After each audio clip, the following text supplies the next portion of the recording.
Assalamualaikum warahmatullahi wabarakatuh. Wadia balad dongeng Ki Agus Jago di mana wae ayana. Alhamdulillah wa syukru ala ni'amillah. Kalayan diwuwuh ku Qobul anu maha agung, dibarengan ku pangijabah anu maha kawasa. Diiring ku kadedeh hanya Gusti anu maha suci, urang ayeuna dugi kadangat ayeuna. Masih keneh tiasa ditepang dangukeun deui dina acara anu matuh kamemet urang sadayana. Nyatana dina pagelaran dongeng Sunda jejer carita si Giwang. Ayeuna bagean anu ka 100 tilunanya pamiarsa. Ieu dongeng mangrupikeun buah karyana Kang Rudiansah ti palihan Leles Garut. Kangge Kang Rudiansah ngahaturkeun rewu nuhun laksakati kabingahan, rehna parantos ngintunkeun naskah sakaligus ngawidian mamang kangge medar ieu dongeng dina channel dongeng Ki Agus Jago ieu. Atuh sumangga kanu teu acan subscribe kantun subscribe heula, ngarah langkung pogot sareng langkung sumangat deui ka si mamangna dina enggoning medar ieu dongengna. Nging hilap di like di komennya nu saseueur-seueurna. Lainna naon? Mamang masok bingah kitunya. Upami maosan komentar-komentar ti para wargi sadayana teh. Kalintang bingahna deui upami mah link video mamang ieu dipangeserkeun atanapi dipangbagikeun. Atuh ngarah teu nyangkolong tingkana waktos sumangga ayeuna mah urang lajengkeun deui dongeng si Giwang bagean anu ka 103. Kumaha salajengna sor cikopina betot simbutna pagan heula tali kolorna bisi morosot, merezel, morozol, uzel-uzelan di tengah jalan. Tumpak dung dung tes.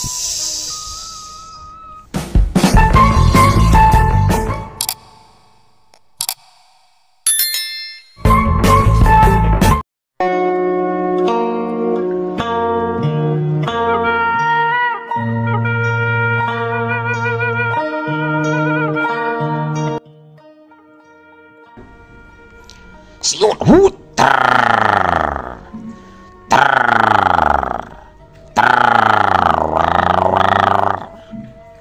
dina kayaan keur kitu Nyi Campaka suku katuhuna meta ngahantem ka kemplongan musuh. Hiu cekuk ada Nyi Huri tembong meyegeung ka tukang bari sumengir ka kemplongana seueul karasana. Ngan kusabab daya panarajang Nyi Campaka teh geus mimiti lemah, matak pangaruhna oge teu gede teuing keur Nyi Huri. Siluman macan jeung siluman kera pating garajleng laluncatan waktu ningali Nyi Huri kabeunangan. Corelat jeleng sawukuk hiu. Karek oge ngarenghap Nyi Campaka teh harita geus dirempug deui bae ku tiluan. Sabab Nyi Huri sanggeus habeunangan teh tembong mindo deui majuna rajang. Pilih genti tajongan jeung peupeuhan lawan antukna keuna kana sasaran tanpa mampu ku Nyi Campaka disingkahan deui. Hiu cekuk cebrot celebet des des des brut ah. Cakaran siluman macan oge harita tapakna ngagurat dina tak-tak Nyi Campaka bari getihan. Nyi Campaka tembong ngabangkieung ka tukang bari muringis nahan ka nyeri. Nyi Huri bener-bener teu mere kasempetan pikeun lawan. Harita geus ngagajleng deui luncat dituturkeun ku siluman macang jeung siluman kera. Keur mah Nyi Campaka geus leuseuh meh beakeun tanaga alatan tarung bebeakan ngalawan musuh-musuhna. Bari cikeneh kabeunangan kuruntuyan panarajang lawan. ngajadikeun Nyi Campaka bener-bener kawalahan sarta kateteran kudu jadi lawan.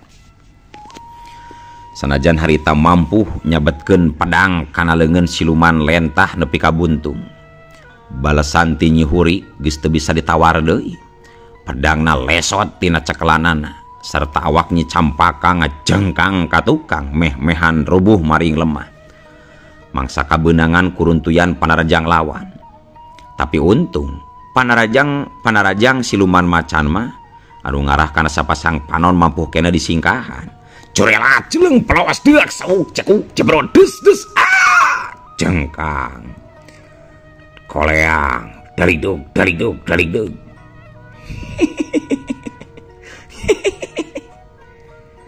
Nyi Huri kadenge seurik, manehna boga anggapan lawan sakedeung deui pasti bakal rubuh ku dirina. Geura saya gak diri Andika siap ajal ku leungeun kaula Campaka, cek Nyi Huri. Sor geura lakukeun, geura binasa kuring. Mun memang bener kuring kudu binasa ku leungeun anjeun, taya bayana beuh ditarima ku kaula deuleus ya Huri, cek Nyi Campaka. Hade mending kitu leuwih alus geura pasrah ti ayeuna keneh, tibatan ngalawan bae tapi tungtung mah anggar binasa. Nyi Campaka teu nembalan deui ngadon srog ngawangun pasangan katut jurus-jurus ampuhna. Lamun nilik kana kayaan mah jelas Nyi Campaka teh mimiti ngaluarkeun elmu pamungkasna nyaeta ajian Sukma Jatiwening. Cedag cirim Nyi Campaka jadi nambahan aya 3 tangtungan. Kebeg Nyi Huri katingali ngaranjuk kaget, tapi kakagetna teu lila. Manehna oge bisa ngagunakeun ilmu kitu, tapi lain deui sebutanana. Celag. Jirim Nyi Huri oge jadi ayat 3 tangtungan harita pating cikikik sareuri.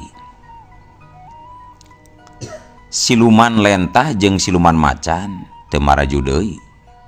Sabab dihulag ku Nyi Huri ulah maju. Sabab kayaan lawan geus teu ngabahayakeun deui. Sarta kajadian saterusna 3 jirim Nyi Campaka katut 3 jirim Nyi Huri pating salebrut silih tarajang. Bari Nyi Huri mah dina leungeunna nyekelan keris pusaka ampuhna. Hiat curelat jeleng kolebat. Mun seug aya jalma sejen kawenehan ningali kana eta kajadian pasti bakal kaget. Sabab aya 3 pasang jalma anu rupa katut papakeanana sarua pisan teu miceun sasieur keur tarung campuh ngadu jiwa. Bantrok kakuatan puncakna geus teu bisa dipondah deui antara genep jirim lumangsung diselang ku silih teunggel jeung silih peupeuh. Ngan kusabab Nyi Campaka mah geus capek ti tatadina keneh, saolah-olah sesa na kakuatan anu digunakeun teh ngajadikeun Nyi Campaka terus ripuh nandangan tatu di jero anu cukuparna serta ngagero panjang awakna ngajengkang ka tukang maring lemah dituturkeun ku nyebrotna getih seger tina bahan. Deuk sauk cekuk jebrot cilebet deuk des jengkang koleang gadebut kulahek. Nyi Campaka malah terus ngulahek, sirahna ngulahek kagigir sabab tuluy kapiuhan teu inget di bumi alam sarta jirimna anu 2 deui tuluy les laleungit. Sabalikna Nyi Huri waktu bantrok kakuatan sarta silih asupkeun panarajang teh ukur muringis sakedeung bari ngabangkieun ka tukang sabaraha lengkah laju gancang mancuhkeun deui tangtunganana.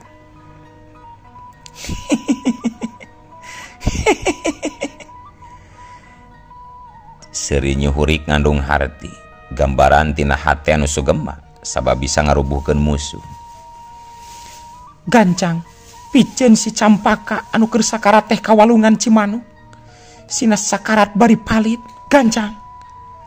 Cek Nyi Hurik mere parentah ka siluman macan pikeun miceun waruga Nyi Campaka ka walungan Cimanuk anu masih keneh kayaan keur kapiuhan.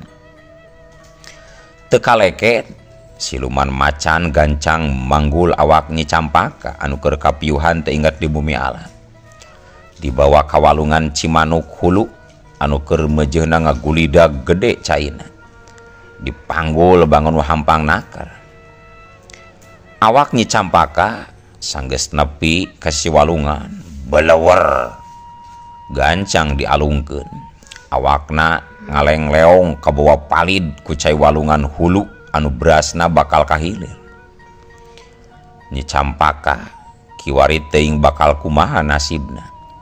Sabab tatuna oge parna bari kayaan awak terus palid kaumbang ambing ku cai walungan anu caina keur ngagulidag gede. Eta mah ngan ukur kari ngadu nasib we naha bakal hirup atau bakal binasa.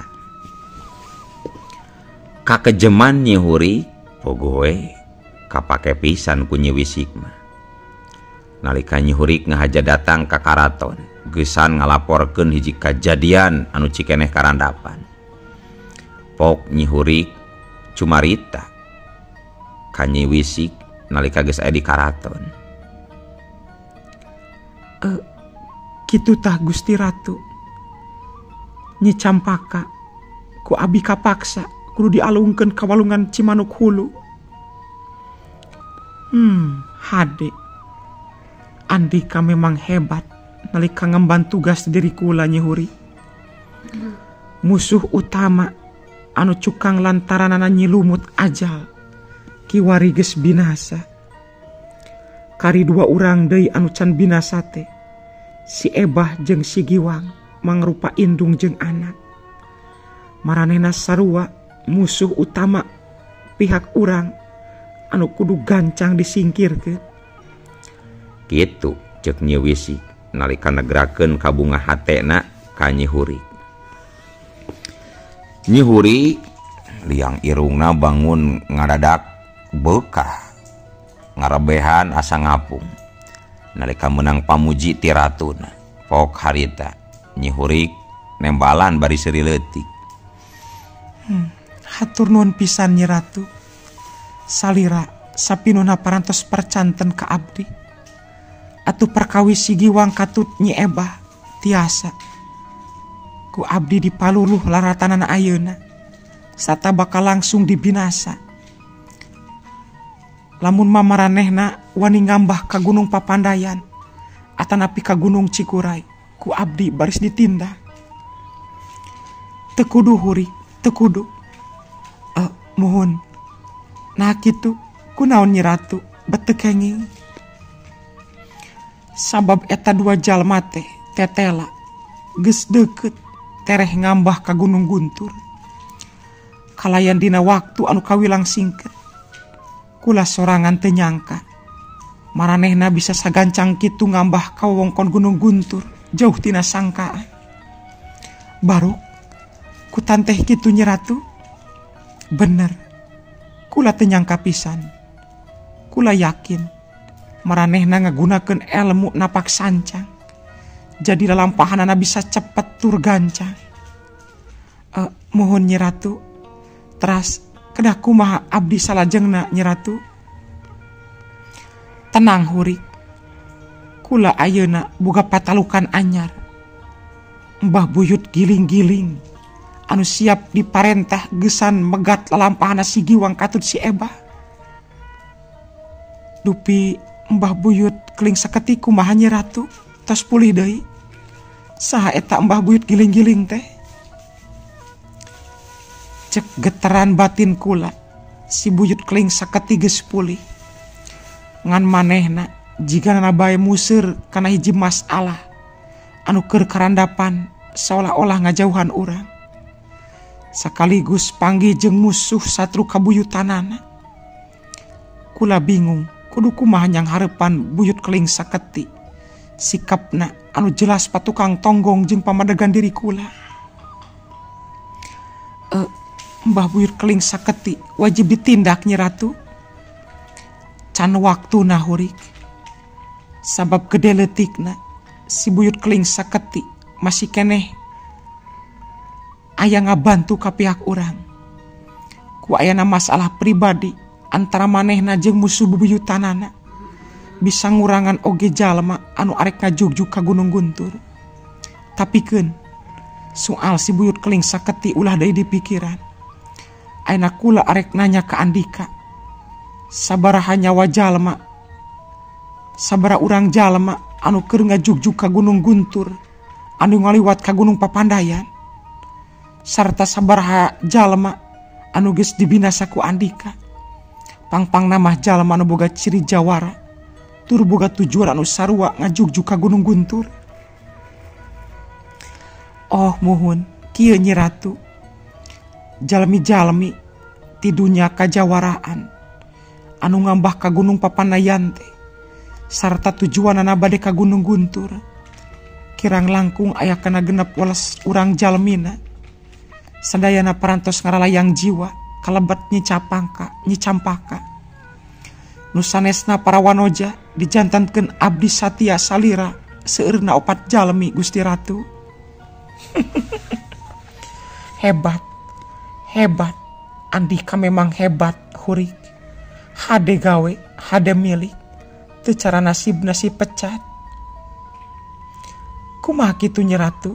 Nasibnya pecat kumaha ayeuna? Nasibna Nyi pecat memang naas. Ngadon dibinasa ku Mbah Buyut Keling saketi. Jalma anu poho kana mulang tarima. Ngadon minculak jeung wani hianat ka pihak urang. Rai, banget Nyi Hurik nyak beureum lantaran ngarasa tugenah waktu ngadenge keterangan ti Nyi Wisik. Yen Nyi pecat dibinasa ku Mbah Buyut Keling saketi anu geus tega. Kurang ajar. Kabina-bina teuing tegana si Buyut Keling saketi ka pihak urang Gusti Ratu. Tega dugi kawantun ngabinasa Nyi pecat. Sim kuring kedah turun tangan Nyi Ratu. Heup. Anjeun teu kudu ngalakukeun tindakan naon Nyi Hurik. Si Buyut Keling saketi dina hiji waktu bakal narima hukuman anu satimpal jeung kalakuanana sarta dosana. Bungan saha hianat ka pihak urang. Keun antapkeun heula pikeun samantara waktu mah. Jisim abdi teu tarima Nyi pecat dibinasa ku Mbah Buyut Keling saketi Nyi Ratu. Nyi pecat teh hiji-hijina anu pangcaketna sareng jisim abdi. Tiwangkit jisim abdi ngiring aub muja ka salira. Iwal ti Nyi pecat anu pangcaketna sareng jisim abdi teh katut nyilumut kitu Nyi Ratu. Kipatih anu tita tadi jempe bae kadenge nyambungan ku caritaan. Manawi Kipati bade ngiring cumarios Nyimas perkawis Mbah Buyut Keling saketi, cek Kipati. Oh, sok Kipati. Naon anu aya dina pikiran anjeun? Pok geura caritakeun. Manawi kaanggo sim abdi bade tumaros Mbah Buyut Keling saketi na moal ngabayakeun pikeun pihak urang Nyi Ratu. Moal ngabongohan metik kembang gandapura milik salira. Maksud Kipati bisa kaharti kuduri kula. Tapi tenang, ulah salempang. Sabab kembang gandapura dina mahkota geus ditutupan leuwih ti heula make ajian halimun kulawu. Saha wae oge jalmana moal buru-buru manggihan eta kembang. Oh, muhun Nyi Ratu. Sanes maksad abdi ngarendahkeun kana ilmu salira Nyi Ratu. Nanging sifat manusia mah apanan sok aya licikna Nyi Ratu. Kula ngarti Kipati, tenang. Kula geus boga rancang anu lantip. Tapi hampura moal dibejaan. Iwal ti kula anu nyaho. Batur mah can dibere nyaho. Istilah nama masih Rusiah kula keneh ieu mah. Kipati gancang manggut. Ari dampalengan tetap mancau dengan luhureun dada. Oh, mohon mangga Nyi Ratu. Hapunten abdi parantos lancang ngiring cumariosun. Teu nanaon Kipati. Kipati oge hiji waktu bakal dibutuhkeun pisan ku diri kula. Boh dina cara mikirna atawa dina kakuatanana. Mohon mangga Nyi Ratu. Abdi siap ngabantu segala rupina Nyi Ratu.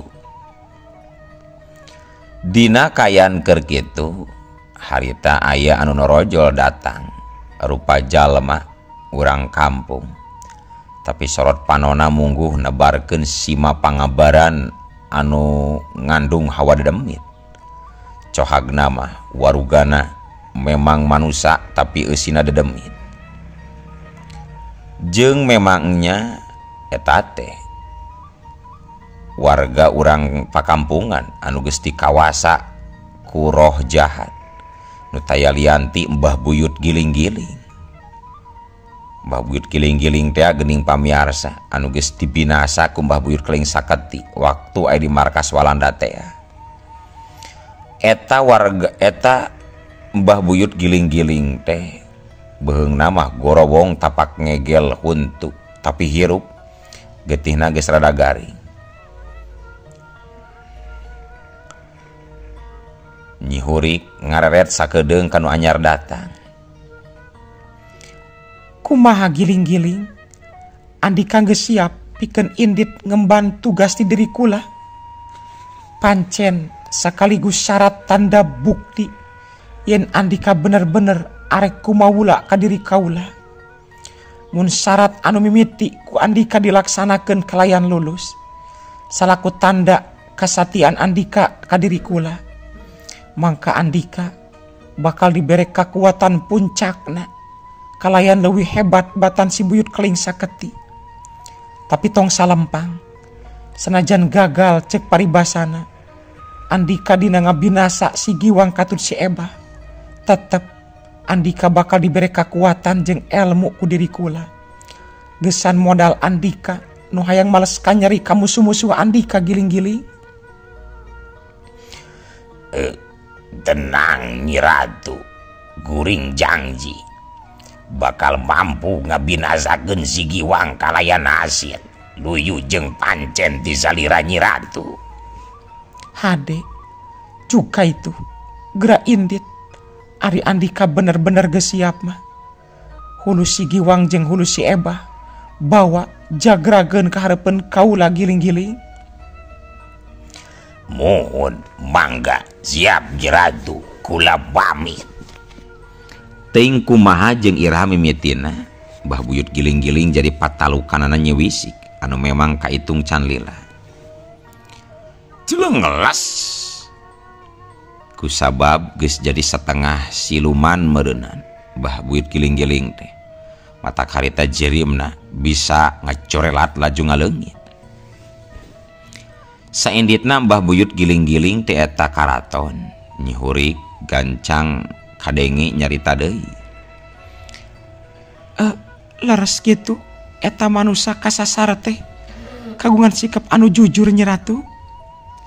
Cek Nyi Hurik ngedalkeun hiji pananya. Duka teuing kunaon, hatena bet ngarasa cangcaya kana ucap-ucapan Mbah Buyut giling-giling. Nyi Wisik waktu ditanya kitu ku Nyi Hurik ngadon seuri leutik bari ngawalon. Kula bisa kene mastikeun si Buyut si Mbah giling-giling moal mampu ngarubuhkeun si Giwang. Jujur henteu nama nyaduka teuing, can kapanggih jeung can kateleuman jero hatena ku diri kula. Sumuhun Nyi Ratu, piraku we Mbah giling-giling wantun hianat ka pihak urang. Teu dijieun cilaka mambereunah lamun mah nyamehna hianat. Gampang soal si giling-giling mah tinggal gebruskeun we kana lembah naraka mun seguani hianat. Mohon Nyi Ratu, mohon Nyi Ratu, ayeuna sim kuring saja mangkat dewe ka Gunung Papandayan saja ngajagi deui di eta patempatan. Cukup hurik Andika teu kudu indit deui ka Gunung Papandayan. Sebab kula ngabutuhkeun tanaga anjeun di dieu. Oh, muhun mangga Nyi Ratu. Kitu kiwari kayaan di karatona Nyi Hurik. Punten, nu aya di karatona Nyi Wisik. Cag, kayaan di karaton urang tinggalkeun. Tapi kulantaran waktosna tos teu nyekapan, euleuh. Ieu dongeng teh kaburu seep pamiarsa. Keun atunya ieu dongeng teh urang cekapkeun we heula dugi ka dieu. Insyaallah enjing pageto baris dilajengkeun deui. Atuh ku kitu ku kieuna mamang saja amit mungkur amit mundur ti payuneun para wargi sadayana. Hayu ah. Assalamualaikum warahmatullahi wabarakatuh.